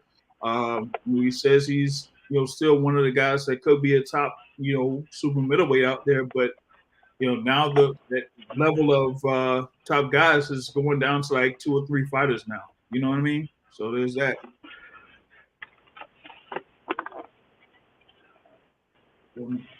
Yeah, just Yeah. the reason why I would just want to pose that question is because like sometimes we definitely have seen where one loss can be a debilitating loss depending on how they lose, right? If it's a rough fight, and then from that point, if it's a rough fight and how they lose, that can send that fighter on a series of losses, and which could be a link to the end of their career. But like I said, I don't think Plant's never been roughed up. Of course, I'm sorry, he has a lot of disappointment to deal with in these 2 losses in that regard. But at this point now, we can kind of see the range for how Caleb Plant is, his range and stuff like that against the top people at 168. So solid fighter, once again solid fighter, but is he gonna be will he ever be an A+ fighter? Mm-hmm. I don't think so. But like I said, he definitely has some more options out there for him for fights out there in the future. So definitely. Yeah, for sure. So I mean, it's still like I said, it's still like a number of options that could be out there for Caleb Plant. It's also other options there that could be out there for David Benavidez. Like I said, I mean, I'm not, all too confident that Canelo Alvarez will face David Benavidez next after his fight that he has coming up in May, against John Ryder. And, all the parties on the side of David Benavidez know that. I mean, I did say earlier that, maybe this particular event was big enough to kind of like say, hey, it was fairly successful, in the box office. It was, successful in pay-per-view. That it would be enough to garner a fight between Canelo Alvarez and David Benavidez, therefore the undisputed super middleweight championship. Like I said, I mean, you had Gennady Golovkin facing Canelo Alvarez for the super middleweight championships when Gennady Golovkin ain't did nothing at super middleweight, but why not go ahead and have David Benavidez, who was a clear-cut top fighter there right below Canelo Alvarez as the undisputed champion? Just go ahead and have that. We don't need to, like the fans, for me, it just doesn't feel like the fans are really enamored to see Canelo Alvarez have a rematch with Dimitri Bivol. So if they don't want to see that, go ahead and have Dimitri Bivol finally have an undisputed light heavyweight title fight against Artur Beterbiev. Like, I want to see it. Fans want to see that. Like, they don't want to see, Bivol going up against Canelo once again.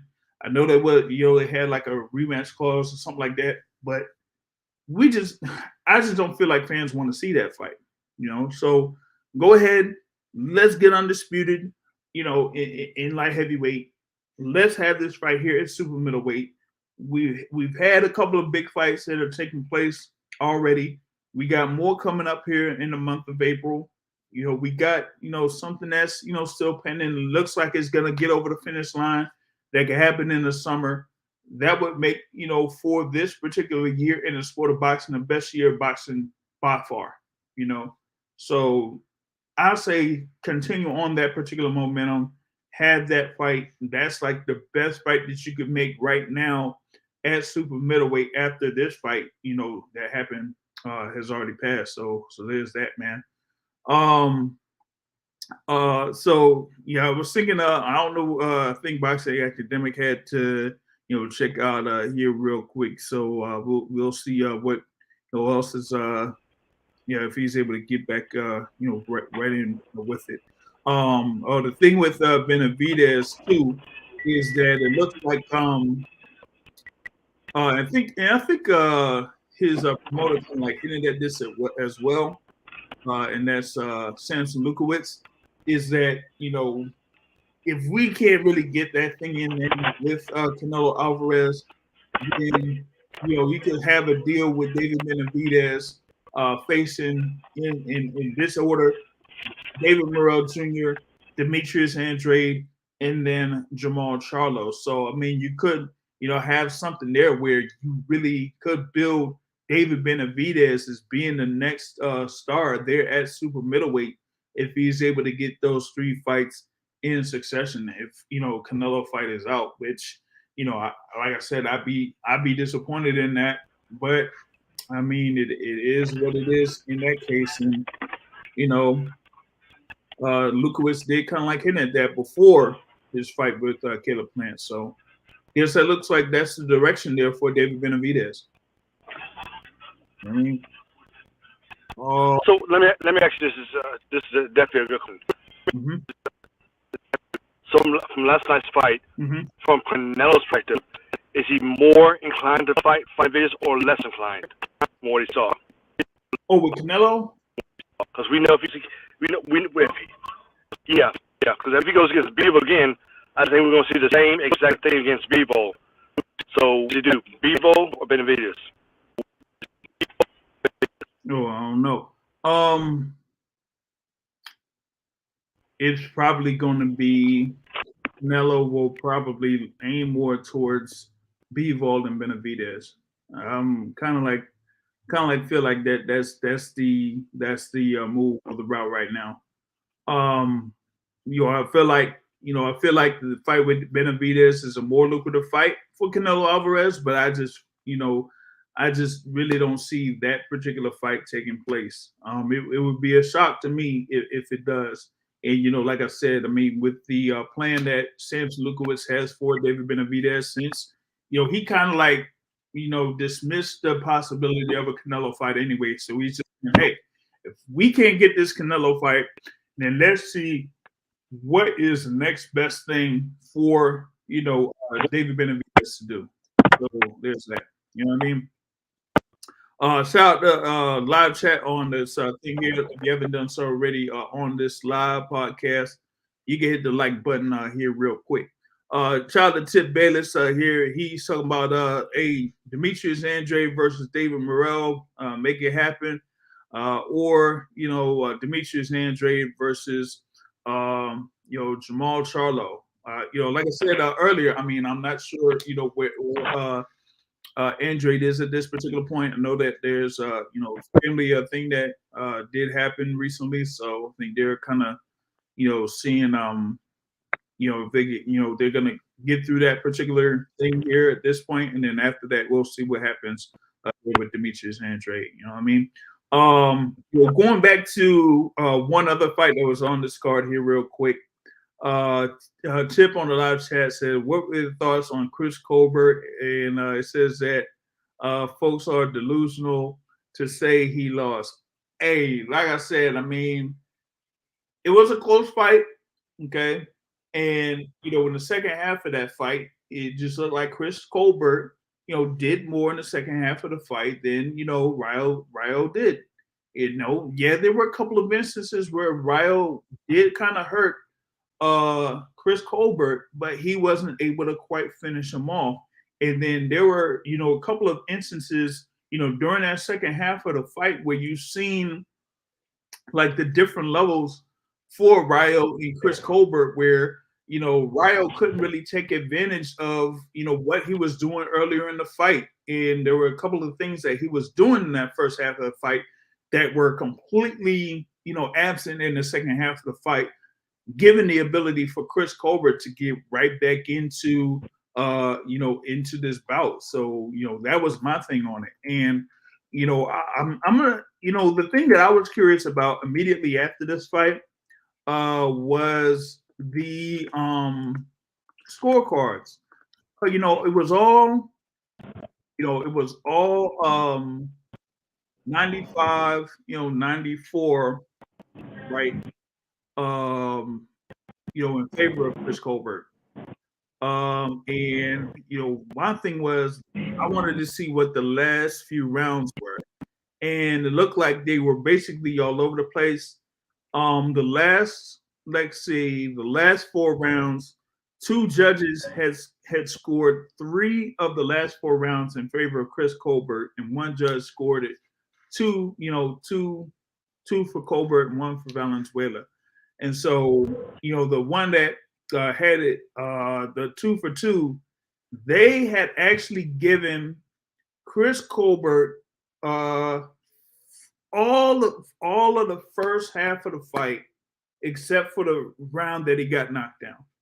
So I think that was key right there, because it could have been like a majority draw or something like that. Maybe I think that people felt like Ryo did a little bit more in the first half of the fight, but according to one judge, they gave all but the first round to Chris Colbert. He just gave 1 round to Ryo Valenzuela in that first half of the fight. So that was I think that was very key there to have the scorecards end up the way that it did. But like I said earlier, I felt like in the second half of the fight, Chris Colbert did a little bit more, and that I didn't really see that many adjustments coming from Ryo Valenzuela in the second half of the fight. So you've seen a lot more activity there, But yeah. 1 round, just 1 round in favor of Ryo Valenzuela, according to Lisa Giampa, right? And that in the first half of pretty much like in that first half of the fight, like most of the judges gave Chris Colbert at least 3 of those first 5 rounds. So Chris Colbert, in the first half of the fight, right, you would say, so you had 2 scores even after 5 rounds, and then 1 score of 48-46 in favor of Colbert in the first half of the fight. So that was something right there. And even in the last round, going into the 10th round, through 9 full rounds, 2 of the 3 judges had it even after 9 rounds. That's of course with the knockdown. So 2 judges gave the last round to Chris Colbert, which, some people could pretty much see that, given the amount of activity that Chris Colbert did in those first 2 minutes or so of the round. It was just that very end of the 10th round where he got caught, once again, and, was, really, out there. Let's see. This is something there, what is this? Garcia versus Colbert rematch, or if not, Colbert versus Oscar Valdez, or Colbert versus Burchell. Well, I mean, given that Valdez and Burchell, are on top ranked, that necessarily, I don't think that could really much happen. Heard that Oscar Valdez may be be put in a rematch against someone as part of the card that what was it for Haney versus Lomachenko. So you can't really see Oscar Valdez going up against Chris Colbert there. Hector Luis Garcia, maybe, but Garcia is going back down to 130 pounds. He's going to defend that title, and you'll see what happens there. Hold on, let me see something else here real quick. Well, you back in it? Yes, yep. Didn't have to work, so good to go. Thank you. All right, gotcha. Yeah, for sure, man, for sure. So yeah, man, that Colbert, that Colbert Valenzuela thing was pretty crazy there on that instance. So he did have that. Also had something on that I did post on the Boxing Source page. Actually did have a former champion, their former unified champion, Jose Carlos Ramirez, score a KO victory over Richard Comey at the Seymour Arena in Fresno. Of course, it's like one of pretty much his quote unquote home arena of sorts, because he's had like a whole bunch of fights over there. And he gets right back into it. He, like I said, he's former unified champion, lone loss to Josh Taylor. Did hurt Richard Comey early in the fight. Did have a couple moments where he slipped up a little bit, but then did knock down Comey early in the 11th round, and then eventually landed a body shot that put Comey down to one knee, and Comey didn't want to get up. So Jose Ramirez is back into it, and he says, hey, I want the champions. I want to see if I could get with Regis Prograis or the winner of Taylor. And I kind of like feel like that was interesting that Ramirez said that, because there was a conversation that was out there earlier with one of the columnists there. I think Boxing Academic's able to jump back in here, where Jose Ramirez had a whole thing where he could have fought Regis Prograis, and they said, hey, that two offers were out there for him, and that he said he wouldn't accept it because it was like much less than what he would have got fighting at a minimum, or he says less than fighting as a minimum for fighting on the top rank card. So what was it, Mark Kriegel, who interviewed him, was saying like, okay, so what is your what were they saying that you were going to get? He said around like $700K. And he's like looking like he's trying to make $1 million or something for a fight against Regis Prograis. So, I mean, I don't know, man. It's like he says, like, he claims like he wants to fight Regis Prograis. He say he want to sit down and negotiate. But if you already seen like he gave the numbers of what he's looking for a fight against Regis Prograis, then I don't know, man. But that's still like one of the fights that people want to still see at 140 pounds is Prograis versus Ramirez. But if Ramirez has his ultimate as what he wants to make, I don't know, man.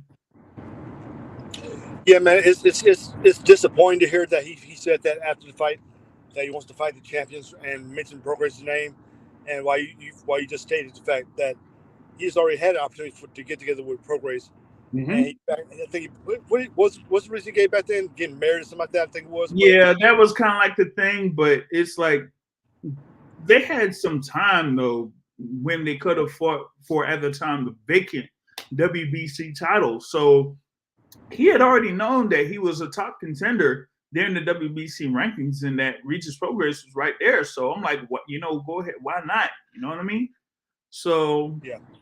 So you have that, and then after Regis, wins the belt, then I'm like, why not go ahead and have the fight then, with Regis having the belt? But, I guess, what he says that he gets, fighting on the top rank or headlining on the top rank card, it makes it, different, I guess, Yeah, so basically what all this tells me, because number one is, as much as we love the sport of boxing, boxing is a business, and Mm-hmm. a lot of times that gets in the way of us having fights. Hell, just look at Spence Crawford. The business of boxing is in the way. That's what's in the way. And as far as because both fighters are not injured, no one's injured. They're able to fight, but the boxing part gets in the way. And this goes back to years and years and years. Look at Mayweather Pacquiao. Why didn't that fight happen in their prime? People just been stubborn on splits, A side, B side, things like that. Glove size, all kind of ring size, all kinds of stuff goes into that, right? Mm-hmm. Look Yep. at fast forward back to Ryan Garcia, Tank Davis. Negotiations, the business side gets in the way. In that point, same thing, A side, B side, glove size. You can't. I want you to eat 3 days out of the week. All this craziness that's going on. The business of boxing, but once again, Grace Ramirez. We want to see the fight.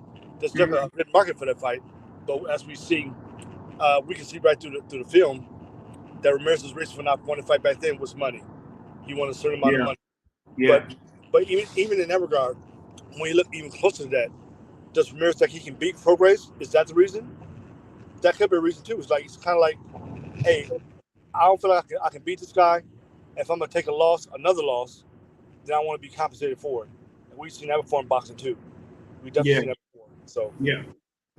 I mean, the thing is, according to Dan Rayfield, who reported on the purses for that fight card in Fresno, like Jose Ramirez got, $1 million in the purse for this. And I think, and for me, I kind of feel like, with him being on Top Rank, with it being a feature fight on ESPN, that's, what he's able to get as a minimum there. So he's like, why not go ahead and get this million instead of, having a 35% split, against Regis Prograis, where it could end up being less than $1 million. So it's like, hey, if I'm getting $1 million for fighting Richard Comey, then shoot, I'm gonna go ahead and get that $1 million fighting Richard Comey.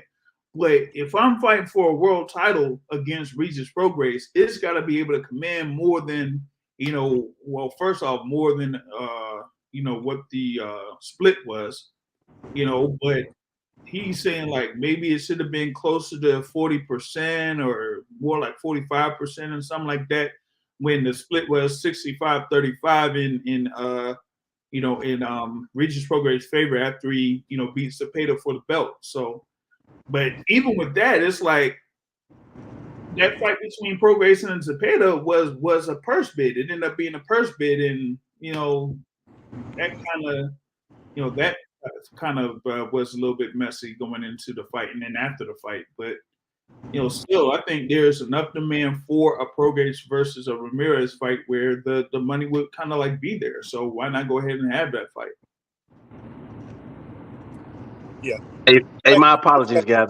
I'm sorry. I'm breaking up the conversation, but I gotta talk shit to Terrell. I'm sorry. Uh-oh. So I had to jump off because I be feeling bashful when us peons be trying to cook and stuff because Terrell be shaming us peons when we be cooking and stuff. So I'm trying to cook some drumsticks and I had to trim the fat. You know what I'm saying? I ain't want to say that to Terrell because I don't want to be disrespectful and stuff. You know what I'm saying? No, like I tell JR, we want to see a picture. So put a picture in the group of the finished product. Yeah, it says pics or it didn't happen, man. Okay, depending on how I look, that's how I'll post it. No, post it. You post it, man. You gotta Terrell, I ain't trying to make it culinary like you, man. Honestly, my nephew visited me, so I'm just trying to feed us. No, honestly, I made some fried chicken this week. Horrible. It was bad. So even I make bad food sometimes. It was bad. I burnt it and everything. It just didn't go well at all. So it happens. Yeah, slip ups do happen, man. Yeah, man. The thing with Jose Ramirez, it almost seems like he's more likely going to wait it out and wait for the Taylor Lopez winner. You know what I'm saying? Because he wants to have the rematch against Josh Taylor, and then if Teofimo Lopez wins, then you could have a whole lot more interest there with Teofimo Lopez beating a former undisputed champion at 140 pounds.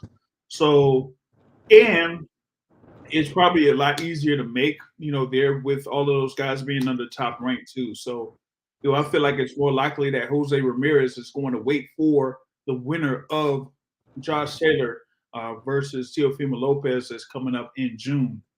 They're supposed to be at Madison Square Garden around like June 10th or something. So, hey, if Ramirez wants to, be on chill mode for that, then hey, then that's that. But I'm not sure about how we kind of explain his situation with Regis Prograis and why he wasn't able to go ahead and get that fight with Regis Prograis. I think like you said, Terrell, it's pretty much the business of the sport that kind of puts a hold on to that. You know what I mean? So you do have that.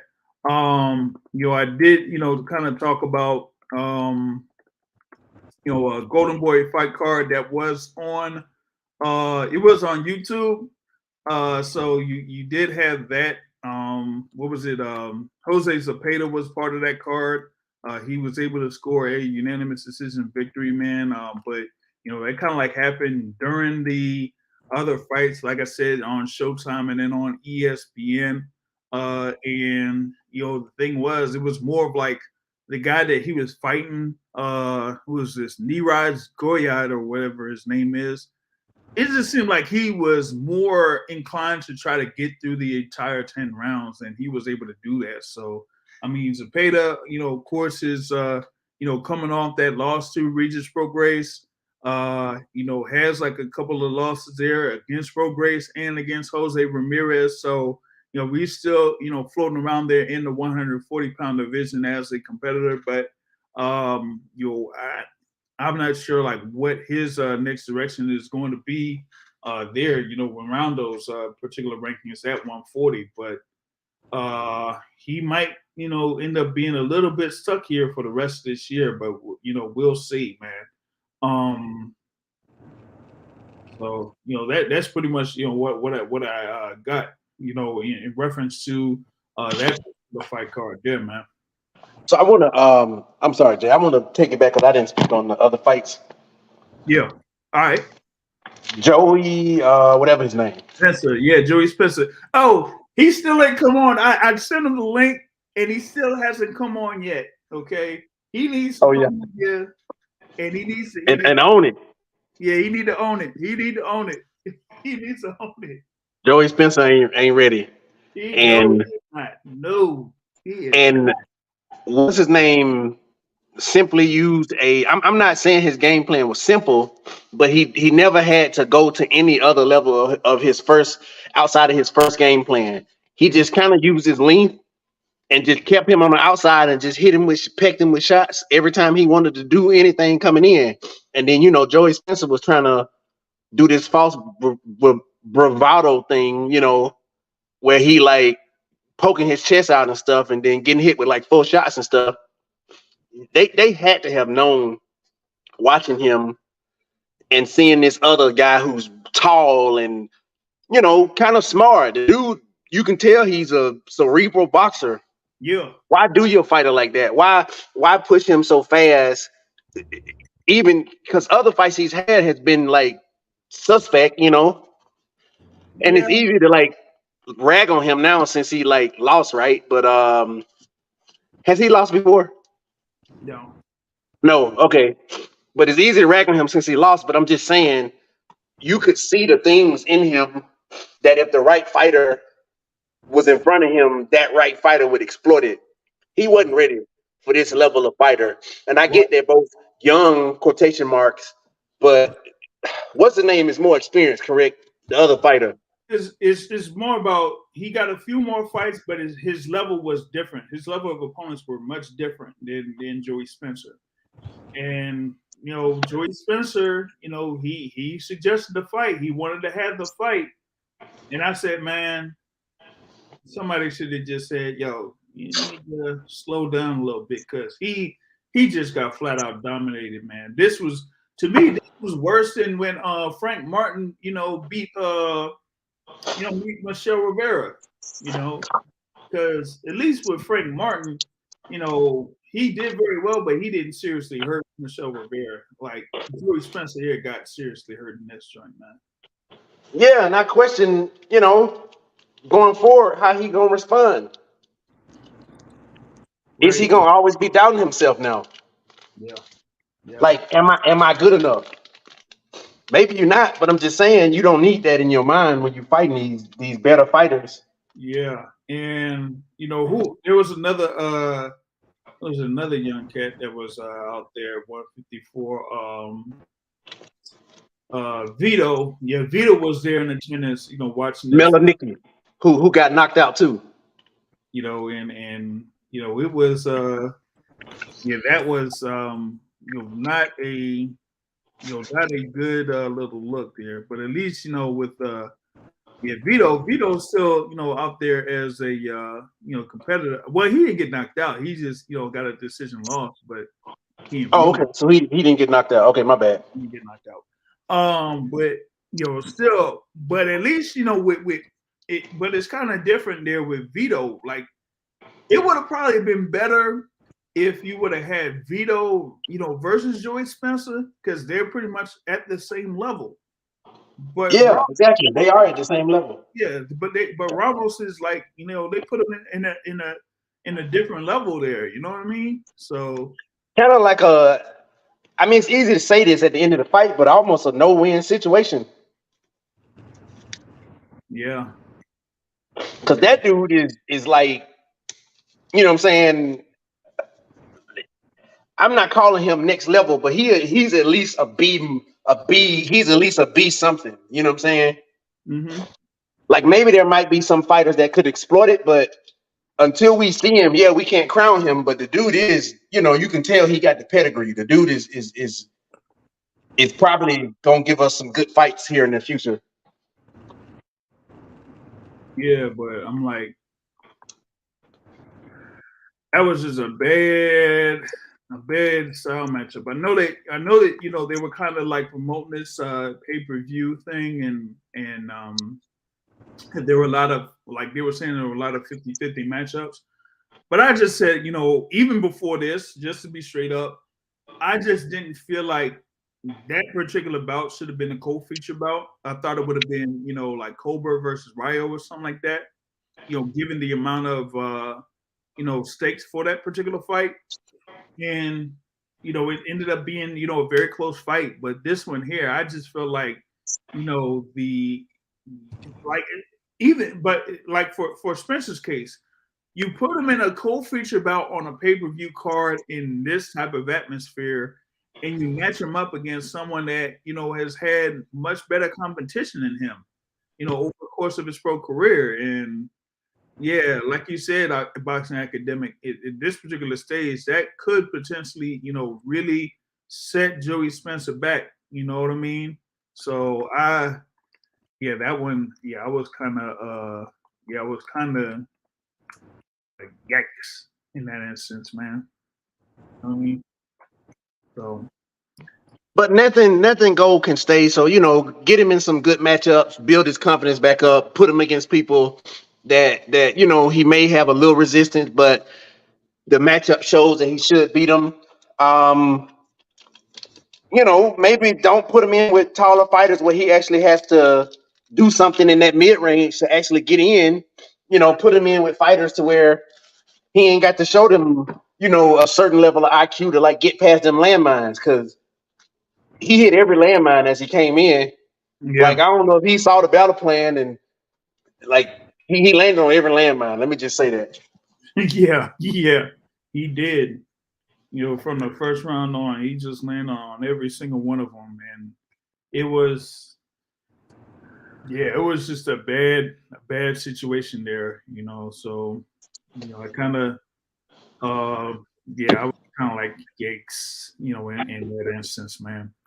And then the Colbert fight, I didn't score it, but I based upon how the flow of the fight went, I didn't think he won.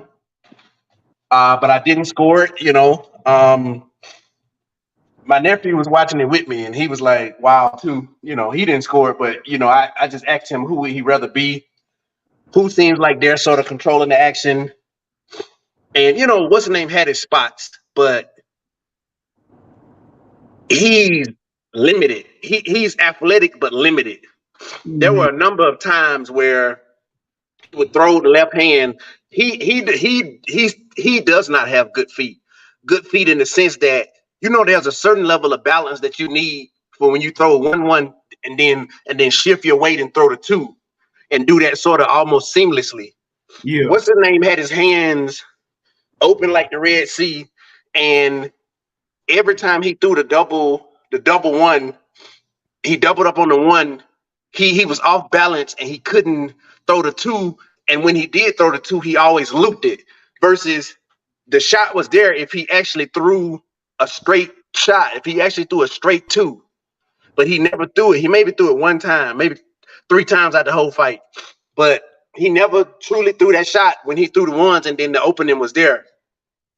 The guy got the tools, but he just probably got to get somebody that can work on him, him being able to use his ability. And I know he probably has been training that and don't know or understand it, but there were a lot of times where he had opportunities to hit this man with straight shots, but he throwing looping shots. So the dude's good, but he just... and I thought that was, kind of like an interesting bout, because Ryo was in the same camp there with Benavidez. So, he's trained by Jose Benavidez Sr. And in that second half of the fight, I was looking for more adjustments coming from Ryo at this particular instance. And I didn't really, see it, so...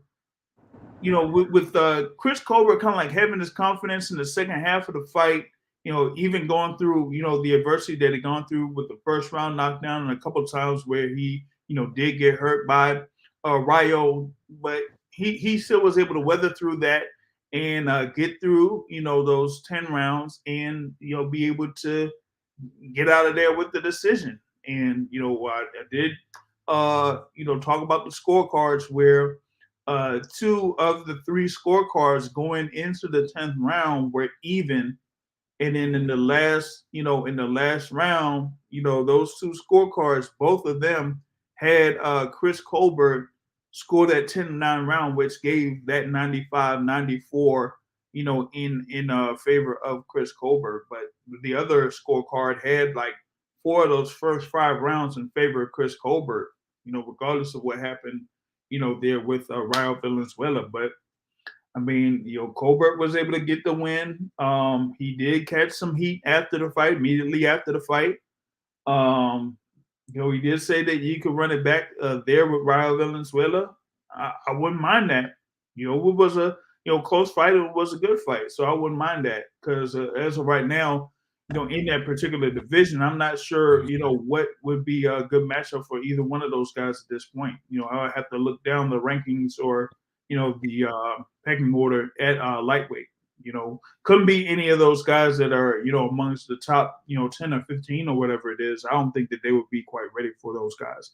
But, if there's some other people out there that they could, try to put or match them up with, then yeah, I could kind of see that. But, we have to see what could be potential bouts for them in the lightweight division. Like I said, it's a very deep division out there. So, it remains to be seen what goes on with that. So yeah, with that being said, man, I mean that kind of covers everything there for this week. Next Saturday coming up on the schedule, of course they have Jermaine Franklin. We had an interview with Jermaine Franklin a couple weeks back. He will be facing Anthony Joshua there in the heavyweight division. That's on the zone. That headlines that fight card there. And then you also have in Tulsa on ESPN Plus the vacant WBO featherweight title fight between Robert C. Ramirez and Isaac Dogboe there. So that's gonna be, yeah, that's right. So he'll be so that'll be on there. You'll have Tiger Johnson there, undefeated. That'll be on that fight card against Alfonso Oliveira. Jihad Tucker versus Nicholas Sekniasvili. Oh, yeah, I messed that one up. And then you'll have a few other, good number of other fights there on the card. It's going to be on ESPN Plus. So you still, have a number of action fights there on that. And April 8th, April 8th is stacked. It's got like 4, major fight cards out there for April 8th. So we pretty much have a number of good fights coming up. This kind of closed out the month of March there with like I said, there was a good fight card there at Las Vegas where, David Benavidez was able to retain that WBC interim super middleweight championship. But April, we got a lot of fights coming up. Like I said, we got what's happening on April 1st, April 8th. We got Shakur Stevenson in action. We got Bam Rodriguez in action. We got Sebastian Fundora in action. And then, of course, April 22nd, you got Tank Davis versus Ryan Garcia. You got other fights that's coming up within the week as well. And then also April 29th, Iamana Stanionis versus Virgil Ortiz Jr. too. So, like I said, this year in boxing has been a lot of action, a lot of great fights, a lot of great matchups, and it's just getting started. I mean, it's only been 3 months, but we got a lot more coming up. You know what I mean? So that's what I got, man. Anything else from y'all before I close out? Yeah, definitely like that. Your nice virtual background, man. It looks nice. Yeah, for sure, man. For sure. Had to, get the banner up and stuff like that. So we'll see how this thing works out for me, whatever it is. And just trying to, build up the brand a little bit more. And like I said, thanks to all that have been listening live. And if y'all haven't done so, you can hit that like button out there for the YouTube joint and subscribe to the YouTube channel. And also, big thanks for those that will be listening on demand out there through the iTunes or Google Podcasts or Spotify, whatever it is.